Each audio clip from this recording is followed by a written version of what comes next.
और हमें बहुत फक्र है इस बात का कि हमारे बच्चे झुके नहीं आपके आगे, इस सरकार के आगे नतमस्तक नहीं हुए। आप लोग तो अमेरिका वालों के सामने नतमस्तक होके आ गए। क्योंकि हम लोग भी उस आंदोलन में शामिल हुए। और क्यों शामिल हुए हम लोग? क्योंकि ये बच्चे आंदोलन में बैठे थे, क्योंकि हमारे देश के बच्चे आंदोलन में बैठे थे। हो सकता है हमारे बच्चे नहीं बैठे हों, हम किसी के भी, लेकिन बच्चे तो देश के थे, हमारे बच्चे थे। इसी भावना के साथ हम इस आंदोलन में गए।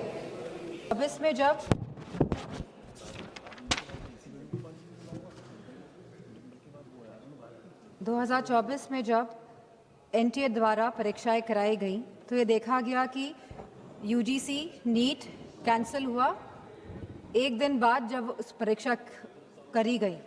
CSIR NEET, NET PG, CUET ये सब डिले हुए और कैंसिल हुए।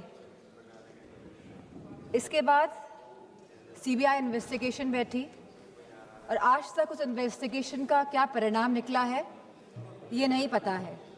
तो हम चाहेंगे मंत्री से कि ये बताएं कि इसका क्या परिणाम निकला और कौन कौन लोग इसमें कन्विक्ट हुए। Government appointed an expert panel, made 101 recommendation, and the center assured the court on 2nd January 2025 it would implement all of them. इसके बावजूद भी 3 मई 2026 को नीट की परीक्षाएं हुई, 12 मई को परीक्षाएं रद्द हो गई और फिर सरकार ने री एग्जाम कराया 21 जून को। लेकिन सवाल इस बात का है कि जब 2024 में कानून बिल पास हो गया था तभी भी ये लीकेज क्यों हुई? ये जो 2024 के बाद भी जो ये लीकेज हुई है, कहीं एक षड्यंत्र तो नहीं है सरकार का? या तो ये षड्यंत्र है या तो सरकार के जो सिस्टम है इसमें परमानेंट लीकेज है। पिछले 2021 से 2026 तक लगभग 90 स्टूडेंट्स ने आत्महत्या की है और इसी के साथ पिछले 40 दिनों में 20 स्टूडेंट्स ने आत्महत्या करी है। और मैं उन सभी का नाम यहाँ लेना चाहूंगी क्योंकि ये आंकड़े नहीं हैं अध्यक्ष जी, ये हमारे बच्चे हैं जिन्होंने अपनी जान गंवाई है इस शिक्षा सिस्टम प्रणाली की वजह से।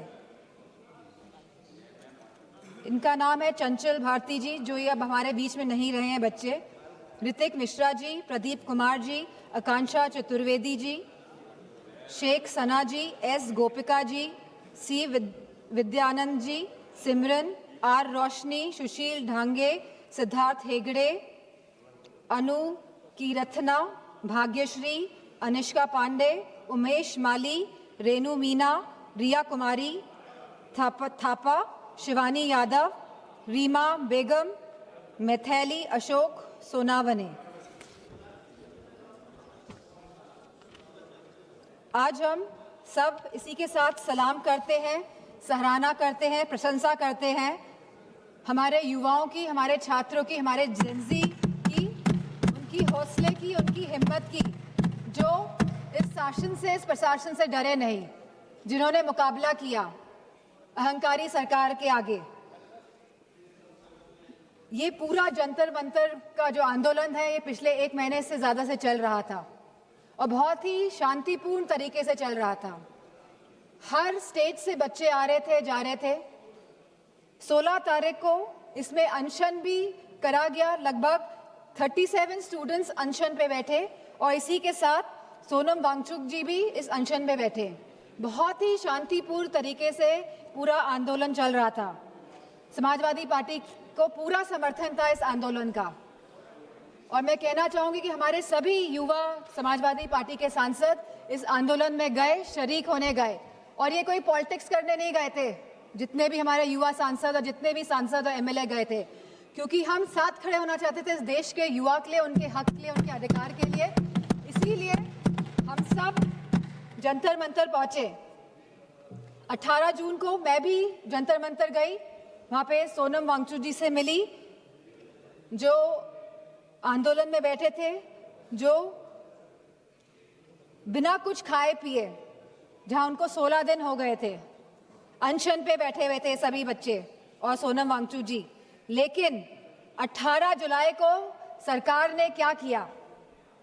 सवाल इस बात का है, जो लोग अहिंसा के साथ बैठे हुए थे, जो लोग गांधी जी के विचारों के साथ सत्य और अहिंसा की लड़ाई लड़ रहे थे, उनको आप लोगों ने सफेद कफन पहनाने का काम किया। 18 तारीख को आप लोगों ने उनको कफन पहनाने का काम किया और गांधी जी के विचारों को आप लोगों ने कहीं ना कहीं कफन पहनाने का काम किया। इस देश में लोकतंत्र तो है, लेकिन वाकई में क्या स्वतंत्रता है? सवाल इस बात का है आज।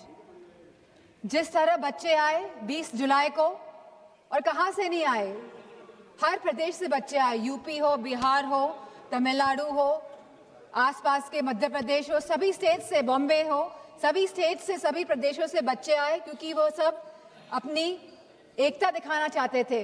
क्योंकि ये लगातार पेपर जो लीक हो रहे हैं, लगातार जिस तरह का दौर चल रहा है आज, और लगातार जिस तरह सरकार आंखें मूंद के बैठी हुई है और जो सुन नहीं रही है, वो अपनी बात रखने आए थे सरकार से, वो अपनी भावनाओं को सरकार के सामने रखने आए थे। वो चाहते थे कि जो एजुकेशन मिनिस्टर है उनका रेजिग्नेशन हो, और तो कोई बात नहीं थी। सब अपनी एकता और अखंडता दिखाने आए थे। For a purpose they had come to Jantar Mantar. लेकिन सरकार ने उनके साथ क्या बर्ताव किया, सवाल इस बात का है। क्योंकि हम लोग भी उस आंदोलन में शामिल हुए। और क्यों शामिल हुए हम लोग? क्योंकि ये बच्चे आंदोलन में बैठे थे, क्योंकि ये हमारे देश के बच्चे आंदोलन में बैठे थे। हो सकता है हमारे बच्चे नहीं बैठे हो, हम किसी के भी, लेकिन बच्चे तो देश के थे, हमारे बच्चे थे।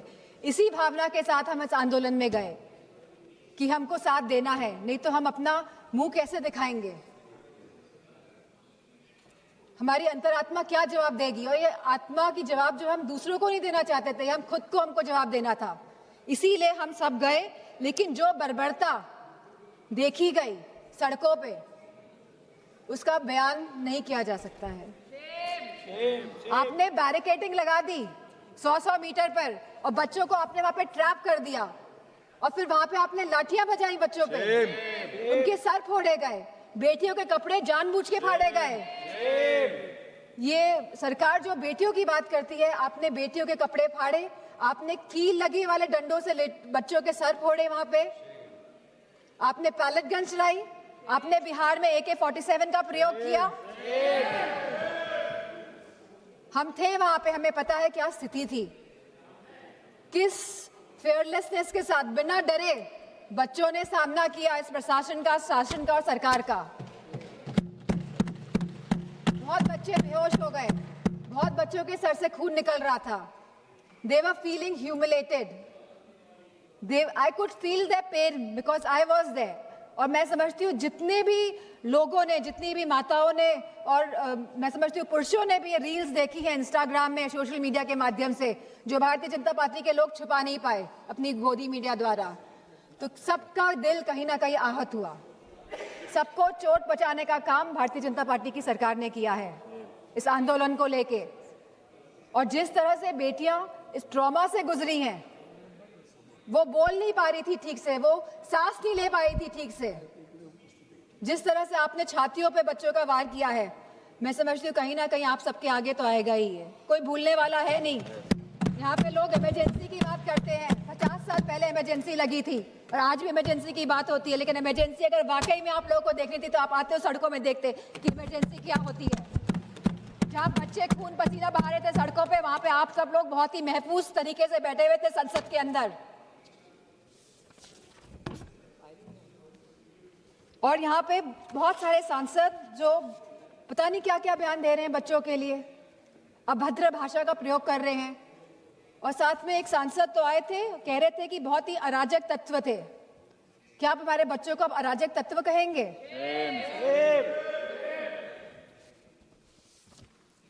यहाँ पे जो सांसद है वो तो डर के मारे इधर से उधर हो रहे हैं। सरकार को डिलिमिटेशन बिल पास कराना है तो दबाव बनाया जा रहा है सब पे कि आप इधर हो जाइए, आप उधर हो जाइए, लेकिन आप लोग बच्चों पे कोई दबाव नहीं बना पाए। और हमें बहुत फक्र है इस बात का कि हमारे बच्चे झुके नहीं आपके आगे, इस सरकार के आगे नतमस्तक नहीं हुए। आप लोग तो अमेरिका वालों के सामने नतमस्तक होके आ गए। Yes. लेकिन हमें फक्र है कि हमारे बच्चे लड़े और इस लड़ाई को जीते। और मुझे खुशी इस बात की है कि समाजवादी पार्टी पूरी तरह से यूथ के साथ, छात्रों के साथ खड़ी रही और आगे भी हमेशा खड़ी दिखाई देगी।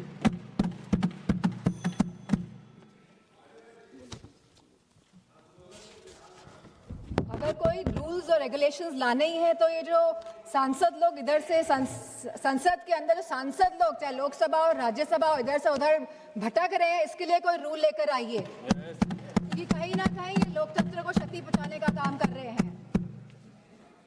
और आज जिन बच्चों का खून बहा है, जो बच्चे आहत हुए हैं, जिन बच्चों के साथ बहुत ही गंदा व्यवहार किया गया है सरकार द्वारा, चाहे वो बीजेपी के सभी सांसद हो, चाहे उनके अलायंस पार्टनर हो, सारे लोग ये जिम्मेदार हैं। अध्यक्ष जी, आप सभी को मैं कहना चाहूंगी, अपनी बात को खत्म करना चाहूंगी कि you have ripped the youth of the country of his dignity, respects and rights, but I also salute the youth of the country for they didn't let go of anything. They stayed, they stood, they fought all together. And I have huge love and respect for the children of my country. And इन्हीं शब्दों के साथ मैं सरकार से कहना चाहूंगी, with sincerity and with resolve, transformation is imminent.